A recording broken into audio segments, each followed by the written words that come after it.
Quais vão ser os próximos passos agora que Jair Bolsonaro e mais 7 aliados se tornaram réus em uma ação penal? A gente tem uma arte aqui para mostrar como funciona esta ação que vai envolver Jair Bolsonaro e ex-ministros, ex-comandante da Marinha, entre outros, lá no STF. A ação penal está aberta agora, começa a tramitar e, com isso, há uma fase de coleta de novas provas. Aquilo que a gente já estava falando aqui com os nossos analistas. O que foi apresentado pela Procuradoria-Geral da República, com base na investigação da Polícia Federal, é convertido em provas. Mas outros elementos de prova podem ser trazidos pela acusação, assim como as defesas podem tentar invalidar estas provas apresentadas pela acusação.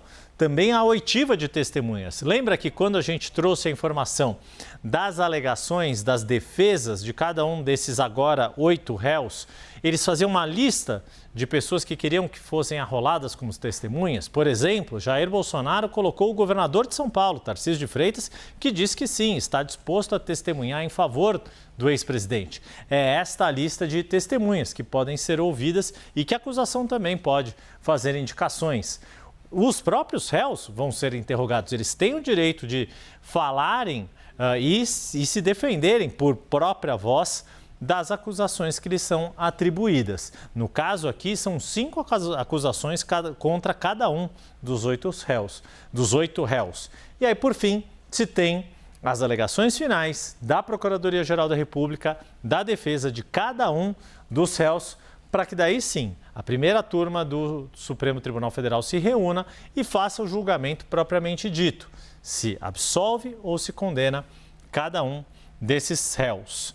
Theo Cury, já aqui na tela comigo, a gente fez uma síntese do que vai acontecer a partir de agora, da abertura desta ação penal e até pegando um pouco do gancho do que o professor Rubens Gleiser estava nos contando, como lá na ação penal 470, que era o número oficial ali da ação do mensalão, como popularmente era conhecido aquele caso, houve um próprio aprendizado, né? O Supremo aprendendo a andar de bicicleta e aí levando alguns tombos, porque era de fato algo inédito na história do Supremo, uma ação daquele porte. Já tinha, claro, lidado com outras ações penais, como por exemplo, contra o ex-presidente Fernando Collor de Mello, para citar outro caso de ex-presidente da República que respondeu a uma ação penal no Supremo Tribunal Federal e acabou absolvido naquele caso, diga-se de passagem, anos depois de ter sido cassado por um processo de impeachment no Congresso Nacional.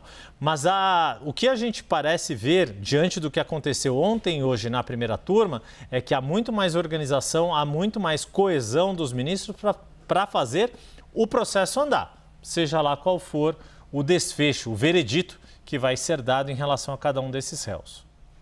Sem dúvida.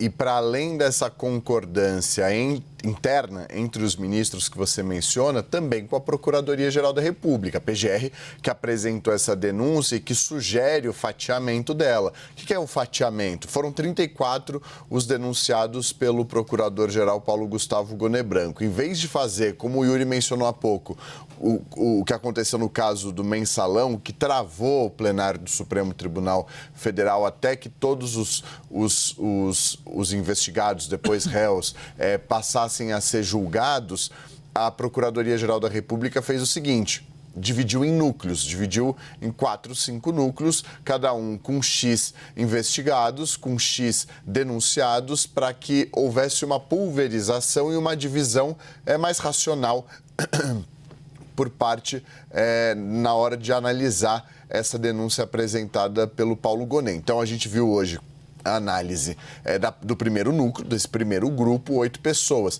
A partir da próxima semana haverá um novo julgamento, depois mais um outro núcleo e assim por diante até completar esses 4 núcleos que foram divididos. Então houve um consenso ali, não só entre a acusação e quem vai julgar, mas também entre os julgadores de que esse seria o melhor modelo. E hoje, vendo esse primeiro núcleo, isso se mostrou, de fato, viável, levando em consideração o tempo de manifestação dos advogados, o tempo de manifestação do procurador-geral, o tempo em que cada ministro vai gastar ali para conseguir expor o seu posicionamento, de que maneira pensa com relação a cada acusação feita pela PGR. Então, o tempo mostrou que foi importante, né, essa racionalização e essa logística, né, Yuri? Você menciona, por exemplo, o caso do mensalão, serviu de lição. Então, o Supremo, julgando os casos, ele vai aprendendo o que serve e o que não serve, qual que é o modelo ideal a depender da quantidade de pessoas envolvidas. Você vai se lembrar, por exemplo, esse caso do 8 de janeiro, a PGR denunciou milhares de pessoas. Essas milhares de pessoas não conseguiriam ser julgadas pelo Supremo, se não pelo plenário virtual, senão ia pegar uma quantidade de dias para julgamento e ia travar também o plenário virtual do Supremo Tribunal Federal. Então, justamente por isso, optou-se por analisar essas denúncias da PGR, depois as ações penais. Isso, obviamente, nas turmas, por conta, eu fiz menção ao plenário virtual, mas a turma virtual, tanto a primeira quanto a segunda, podem também fazer esse julgamento para facilitar. O plenário virtual, o julgamento do 8 de janeiro começou, você vai se lembrar, no plenário do STF, depois migrou para o virtual por conta justamente o Supremo queria mostrar o início do julgamento de um dos homens que participou ali da invasão aos prédios públicos e depois disso migrou-se para o virtual. É o Supremo aprendendo com os dias andando e os julgamentos acontecendo. Deixa eu botar a Basília Rodrigues na nossa conversa aqui, Theo. E, Basília, também um pouco nesta toada do quanto o Supremo, como toda instituição pública, ela vai mudando os seus comportamentos ou aprendendo a fazer o seu trabalho de uma forma mais efetiva. Claro que isso pode despertar críticas, pode despertar desconfianças e não significa que sempre todas as instituições rumam num caminho de melhorar. Por vezes há retrocessos e para isso faz parte de qualquer processo, de qualquer fenômeno social. Mas queria um olhar teu em relação a como as defesas têm visto esta forma de atuação do Supremo Tribunal Federal, neste caso específico, nesta futura ação penal, agora com denúncia aceita, que está para ser aberta e que vai levar ao banco dos réus Jair Bolsonaro, alguns ex-ministros do seu governo e aliados próximos. Olha, sabe aquela música vai começar a brincadeira, tem, é por aí. O jogo só está começando, literalmente, apesar da gente estar há meses, até anos, falando sobre este caso. Na prática, agora, o tribunal provou que não eram ilações, eram indícios. Agora vai ter que mostrar que são provas e não somente indícios, porque ninguém pode ser condenado a nenhum tamanho de pena com base em vestígios, suposições, indícios. Vai ter que provar. Por isso que a delação de Mauro Cid perde força, porque vai ser muito mais exposta ao longo desse processo, né, que começa agora, em que prova por prova, item por item, vai ter que ser evidenciado para de fato justificar a condenação de alguém. Não importa o nome que a gente esteja apontando aí entre esses mais de 30 denunciados e agora 8 réus. Eu listei aqui, Yuri, algumas fases que a gente pode esperar daqui para frente.